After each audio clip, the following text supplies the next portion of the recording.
에너지인데, 자, 에너지라는 건 말 그대로 정의가 일을 할 수 있는 능력이야. 그치? 그래서 일과 에너지 파트에서 다뤘던 부분이지. 자, 그래서 일과 에너지는 서로 전환이 된다. 그래서 여기에서 이제 우리가 알 수 있는 거는 일과 에너지는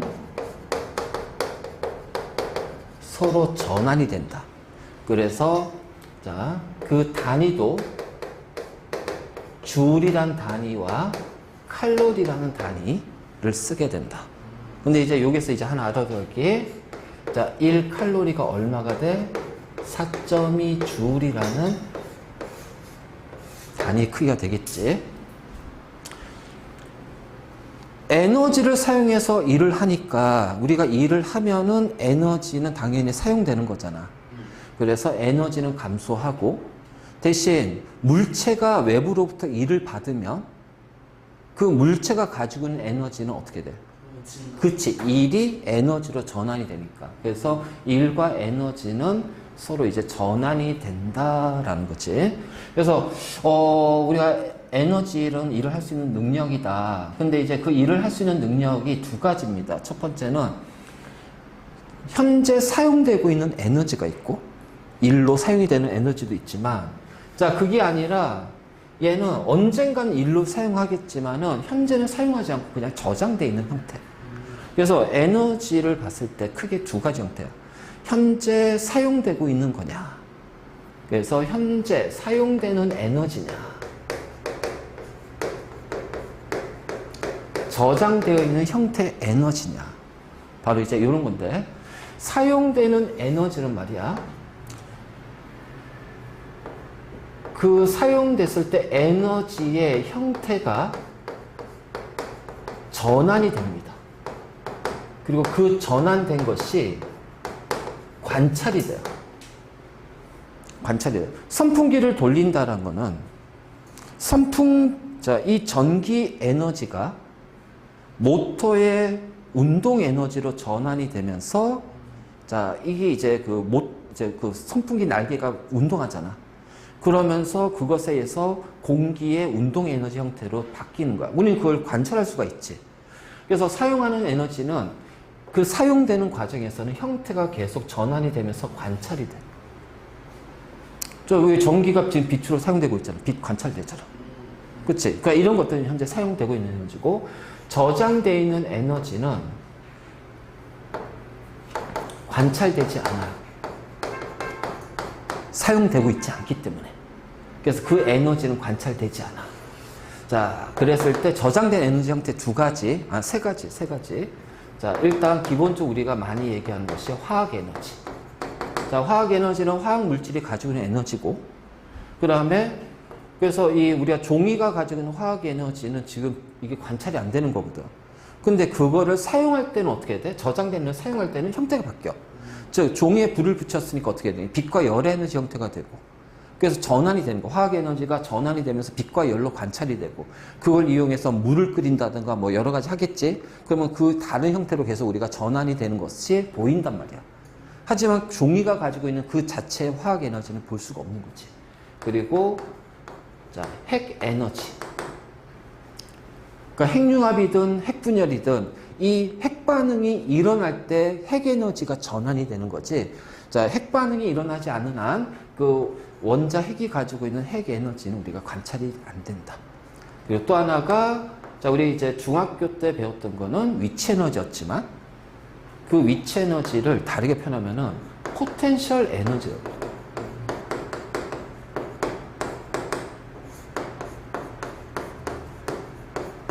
자, 포텐셜이라는 뜻이 뭐야? 잠재. 그렇지. 그러니까 잠재적인 거지. 그러니까 가지고 있다라는 거야, 지금. 그래서 포텐셜 에너지고, 이것이 우리가 이제 보통 EP라고 얘기해. 그 P가 요 포텐셜 P의 약자야. 그래서 이제 중력에 따라서 위치 변화가 생기잖아. 그럼 우리 중력 포텐셜 에너지. 근데 이게 이제 위치니까 그래서 위치 에너지라고 얘기를 해. 그래서 이러한 것들이 포텐셜 에너지고, 포텐셜 에너지 두 가지가 있어요. 중력 포텐셜 에너지, 그 다음에 우리 이제 그 용수철 같이 탄성력에 의해서 용수를 압축시켰어. 그 압축된 상태에서는 에너지가 보이지 않잖아. 근데 이걸 탁 놨어. 그 압축돼서 저장되어 있는 이 압축 에너지에 의해서 어떻게 돼? 탁 나가잖아. 움직이면서 운동 에너지든 여러 형태로 바뀐단 말이에요. 그랬을 때 그때를 우리가 탄성 포텐셜 에너지라고 그래요. 이제 이런 식으로 우리가 이제 얘기할 수가 있다. 그래서 에너지를 크게 이제 이렇게 우리가 구분할 수가 있고, 그 다음에 이제 우리 에너지는 이제 그 에너지의 형태에 따라서 이제 여러 가지 있겠지. 역학적 에너지. 그래서 운동 에너지와 포텐셜 에너지의 합. 자, 역학적 에너지가 보존이 되려면은 어떻게 돼야 돼? 마찰과 저항이. 그렇지. 저항과 마찰이 없어야 되죠. 자, 다음에 운동 에너지, EK라고 하지. 그래서 얘는 2분의 1 NV 제곱이라고 해요. 그래서 운동하고 있는 물체, 즉 운동한다는 얘기는 속도가 있다는 얘기고, 그 속도를 가지고 있는 물체가 갖는 에너지를 운동 에너지, 그래서 2분의 1 NV 제곱이라고 하고요. 자, 포텐셜 에너지는 잠재적인 에너지입니다. 그래서 이 중력에 의해서도 나타나고, 그 다음에 탄성력에 의해서로 나타나면서 중력과 탄성력에 따라서 뭐가 보냐면 물체 위치가 생겨. 그래서 그 위치에 따라서 가지는 잠재적인 에너지를 우리는 자, 포텐셜 에너지라고 하고, 특히 중력에 의한 중력 포텐셜 에너지를 뭐가 돼? MGH가 된다. 이제 바로 이제 이렇게 표현할 수가 있다. 자, 열 에너지. 열은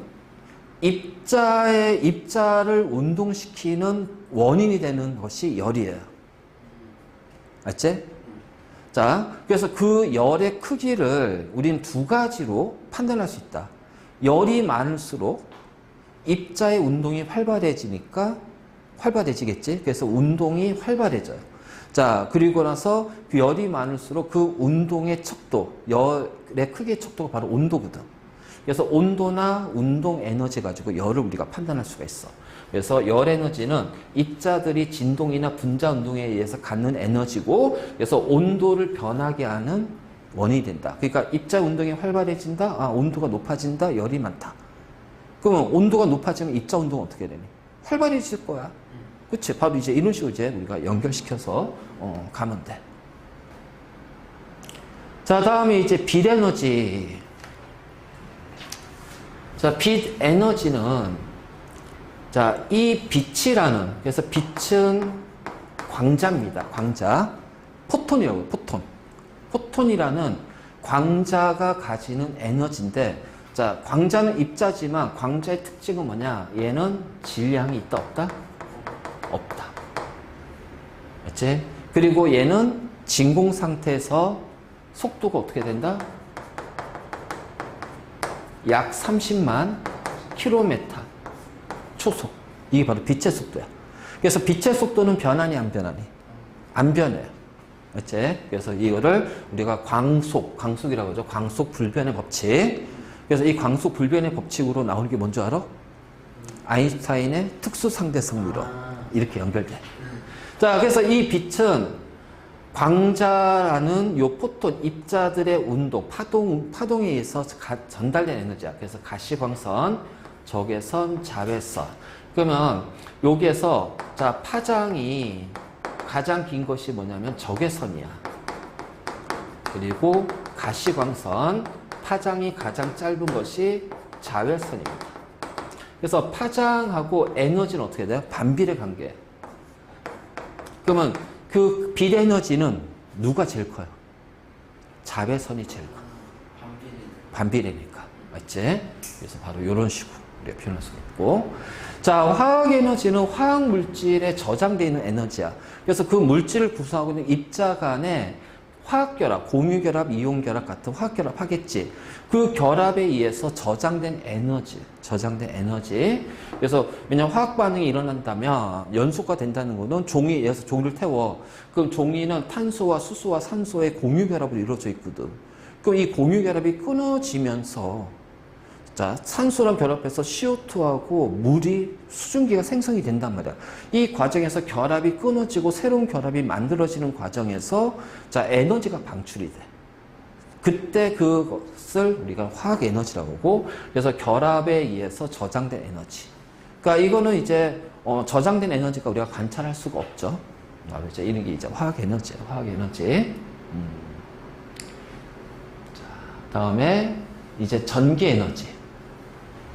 자, 전기라는 것은 뭐다? 그 전자의 전기는 그 정확하게. 아 전기는 전자. 전하. 그래서 플러스 전하를 플러스 전기, 마이너스 전하를 마이너스 전기.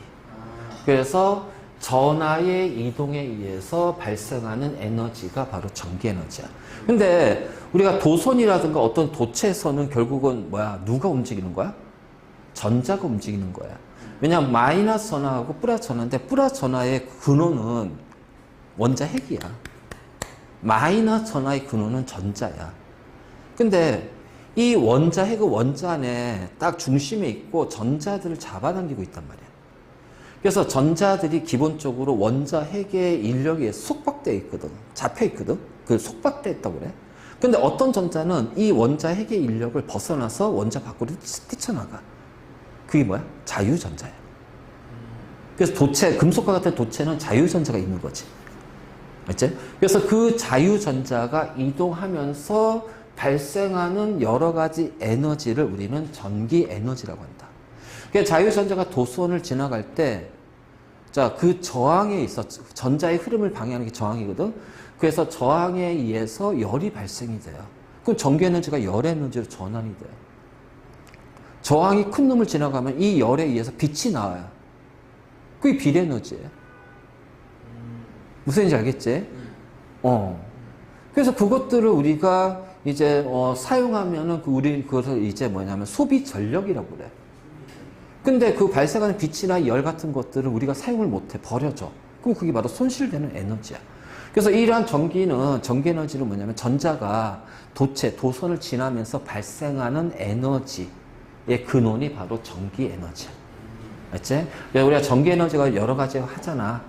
그래서 그것들이 기본적으로 전자 이동에 의해서 나오는 여러 형태로 전환이 되는 에너지가 우리가 전기를 사용하면서 보는 형태의 에너지가 된다. 자, 파동. 자, 이게 빛도 포톤이라는 입자가 파동 운동을 하지만 빛은 약간은 예외적이다. 빛의 파동은 왜냐면 빛은 파동도 하지만은 입자의 성질도 가지고 있거든. 두 가지. 그래서 빛의 이중성이라고 해. 그래서 빛은 입자야. 근데 이 입자가 파동치면서 와. 근데 우리가 보통 파동이라고 하면 매질이라는 게 있어야 되거든. 그래서 이 파동의 에너지는 기본적으로 매질의 진동에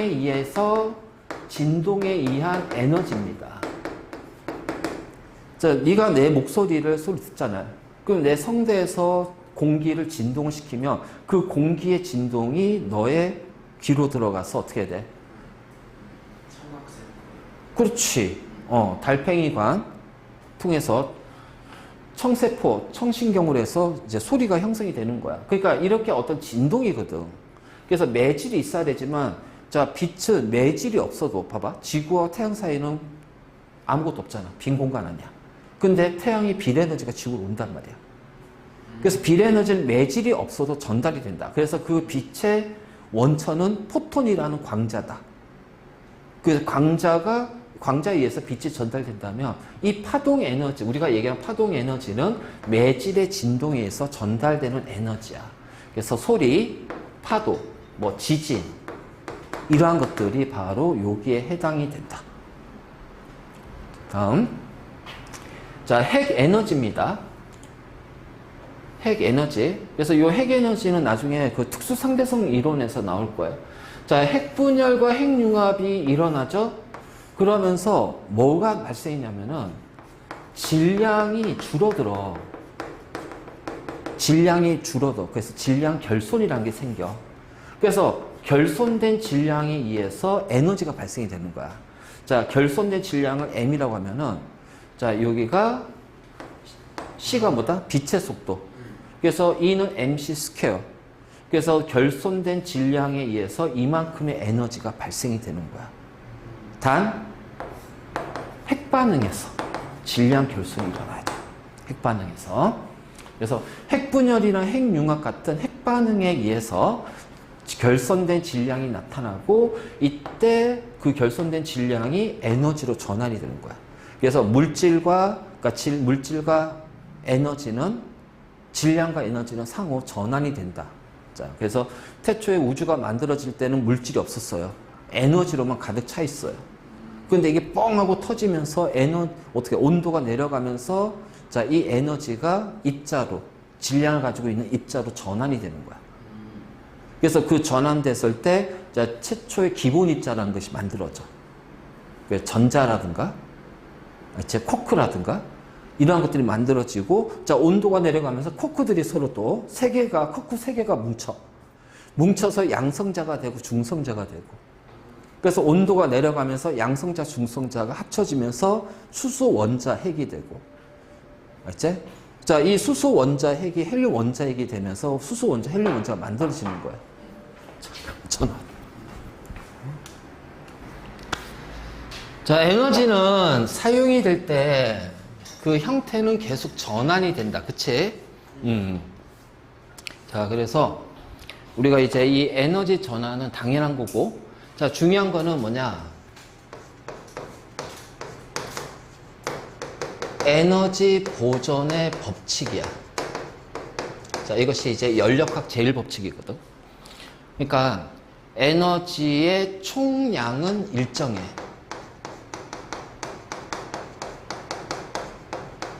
그런데 그 안에서 형태는 계속 전환이 됩니다. 그렇죠? 근데 이 전환되는 과정에서 우리가 자, 사용하는 에너지도 있고요. 자, 저항이나 마찰에 의해서 손실되는 에너지도 있을 거예요. 그러면 에너지 보존은 뭐냐면 사용하는 에너지와 손실 에너지의 요 합이 일정하다는 것이 바로 에너지 보존의 법칙이야. 그러면 전체 에너지 양이, 자, 전체 에너지량이 있을 거예요. 그러면 전체 에너지는 사용하는 에너지 플러스 손실되는 에너지입니다. 그렇다면 이 전체 에너지 중에서 내가 사용하는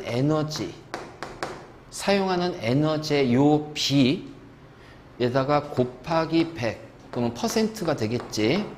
자, 얘를 바로 뭐냐면은 에너지 효율이라고 그래.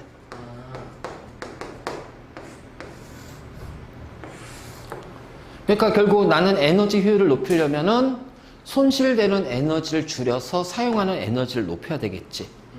그래서 이러한 에너지 효율, 우리 그 가전제품 보면 에너지 효율 등급이 나오잖아. 1등급, 2등급부터 해서 막 이런 식으로. 그렇지. 그래서 등급이 숫자가 낮을수록 효율이 높은 거야. 맞지? 바로 그래서 에너지 효율의 사회적 의미가 나오는데, 이제 여기서 계산이 나온다. 이제 열기관이라는 것이 있어. 열기관. 자, 열기관은 뭐냐면은 열 에너지를 자, 운동 에너지로 전환시켜서 그 운동 에너지에서 일을 할 거야. 알지? 그래서 열기관은 열 에너지를 운동 에너지로 전환시켜서 자, 일을 하는 기관을 열기관이다. 그래서 이 열기관은 크게 이제 두 가지가 있어.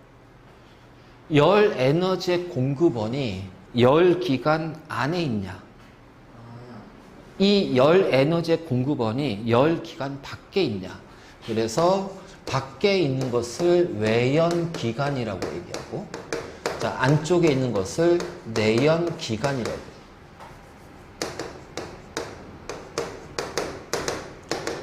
알지? 자, 최초의 열기관이 뭐였지? 영국의 산업혁명을 일으키게 된 원동력. 그렇지. 그래서 이게 바로 증기기관이 여기에 해당돼. 증기기관이. 그러니까 밖에서 이제 석탄을 태워가지고서 자, 그 열을 기관에다가 보내는 거지. 자, 이걸 내연기관이고, 내연기관은 우리가 보통 제일 많이 하는 게 엔진, 자동차 엔진. 그래서 가솔린 엔진, 디젤 엔진. 이것이 바로 이제 내연기관이 되는 거야. 그러면 자, 요게 이제 열기관이 있거든. 자, 고온에서 고온. 자, T1이라고 할게요. 고온에서 Q1이라는 열이 열기관에 공급이 돼. 그러면 얘는 W라는 일을 할 거야. 외부에다가. 그러면 여기에서 이제 어떻게 하냐면은 저온이 있어. T2라고 해서. 그래서 이렇게 저온으로 Q2의 열이 나간단 말이야. 자, 이렇게 우리가 이제 열기관이 이제 나오는데 요 Q1이 공급되는 에너지야. 공급되는 에너지. 자, Q2는 방출한 거지. 그러니까는 방출한 에너지. 즉 뭐야? 열기관이 이용하지 않으니까 손실되는 에너지가 돼.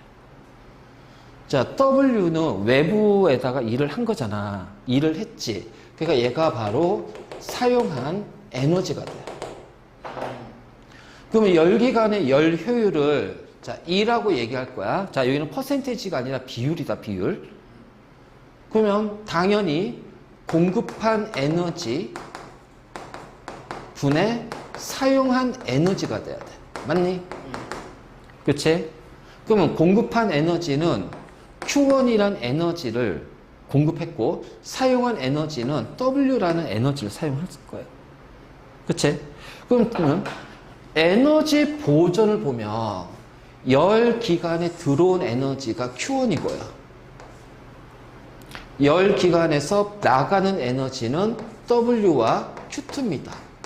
그럼 에너지 보존에 의해서 요 관계가 성립이 된단 말이야. 그치? 그렇다면 W는 뭐가 돼? 고온의 열량 빼기 저온으로 빠져나간 열량. 그래서 얘가 흡수한 열량, 방출한 열량 이렇게 되는 거지. 그러니까 이거를 이제 그대로 집어넣어주면 어떻게 돼? Q1분의 Q1 빼기 Q2. 1 빼기 Q1분의 Q2. 자, 이것이 바로 뭐다? 열기관의 열효율이 된다. 그래서 이 열효율에 대한 조금 더 깊게 들어가는 부분은 고위 물리에서. 통합은 여기까지. 여기까지. 자, 별거 없어. 내가 여기에서 이제 100kJ에 열이 들어갔어.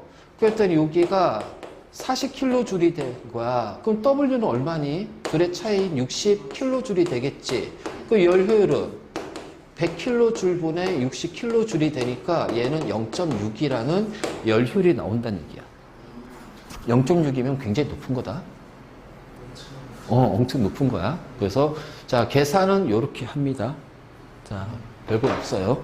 근데 이거 가지고서 이제 조금 다양하게 응용이 되면서 이제 문제들이 출제가 되겠지. 자, 당연히 이 열 효율이 높아야지. 그치? 우리가 같은 양의 화석 연료를 사용하더라도 열 효율이 높을수록 더 많은 일을 할 수 있으니까. 그럼 같은 일을 할 때는 어떻게 돼? 열 효율이 높을수록 더 적은 에너지로 사용할 수 있으니까. 그래서 환경이나 가장 중요한 환경이야, 환경. 왜냐면 결국 우리가 에너지를 사용함에 있어서 가장 중요한 건 환경이다. 다시 말해서 뭐야? 지구 온난화. 그 다음에 화석 연료를 사용하게 되면 우리 미세먼지 같은 이러한 것들이 이제 연결이 된다는 거야. 그래서 열 효율이 높을수록 좋다.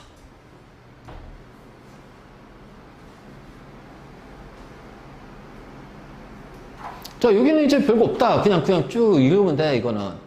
자, 에너지 소비 효율이 높은 제품을 사용해야겠지. 그래서 소비 등급 1등급부터 5등급가 있을 때 등급 숫자가 작을수록 효율이 높다라는 거지. 그래서 이렇게 친환경, 이런 식으로, 자, 저탄소, CO2를 적게, 지구 온난화 때문에, 자, 이런 식으로 이제, 인증 마크가 나온다. 자, 이거는 이제 에너지 효율을 높이기 위한 노력인데, 하이브리드 자동차야. 이게 중3 때 나오나, 이게 내용이? 하이브리드는 전기와 내연기관을 같이 쓰는 거야. 그래서 내연기관, 전기모터, 배터리를 같이 이용하면서 이제 사용하는 거로 우리가 이제 실제 이제 그냥 가솔린 자동차나 디젤 자동차를 사용하는 것보다는 적은 양의 연료를 쓰자는 거지. 자, 정차했어. 그 엔진은 정지하게 돼요. 그리고 나서 그러니까 엔진이 정지가 되니까 연료에 연수가 없잖아. 그러니까 배기가스가 없다는 거지. 그러니까 출발해. 자, 출발하려면 당연히 엔진을 써야 될 거야. 그래서 엔진을 쓰게 되면서 동시에 자, 모터가 구동이 돼. 자, 이 모터가 돌면서 이 모터가 전기를, 배터리를 충전시켜주는 역할을 할 거야. 그래서 이제, 처음에 엔진을 사용해서 출발하지. 그래서 이제 정속 주행 시, 자, 엔진만 구동. 그래서 엔진의 동력만을 사용하는 거고요. 그 다음에 속도를 줄이거나 감소할 때는, 자, 이때는 이제 운동에는 모터를 통해서 전기 에너지로 변환해서 충전하고. 그래서 이렇게 할 때, 그래서 배터리, 엔진은 연료 사용이고요. 모터는 전기 사용입니다. 알겠니? 전기 사용. 자, 이게,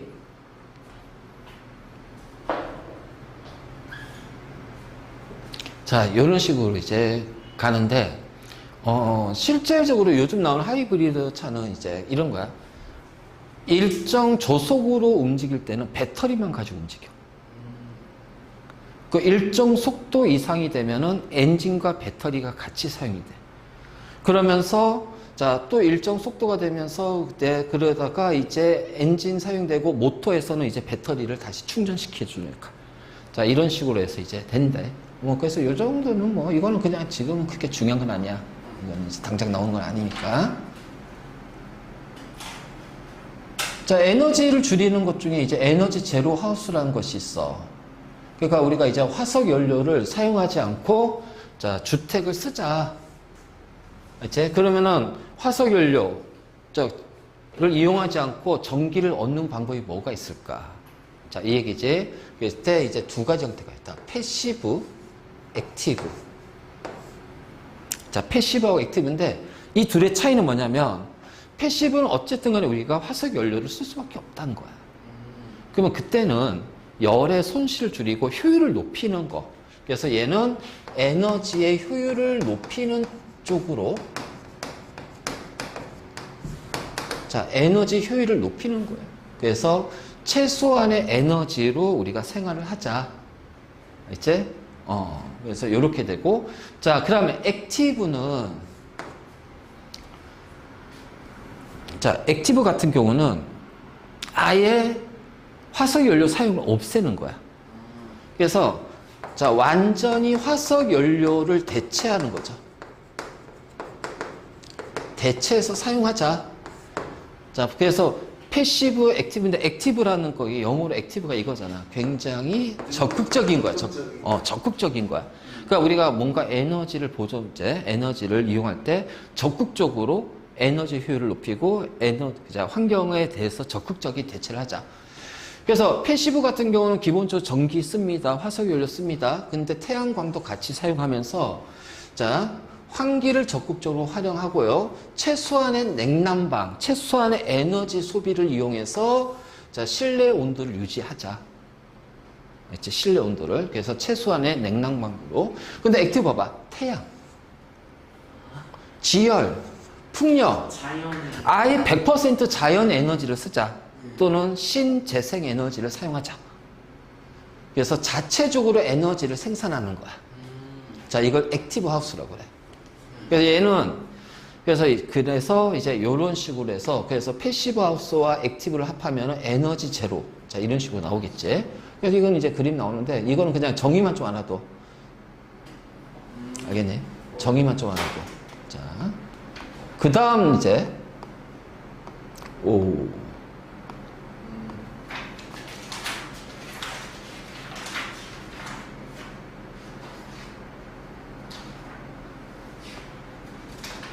오씨, 뭐야. 넘어가. 와.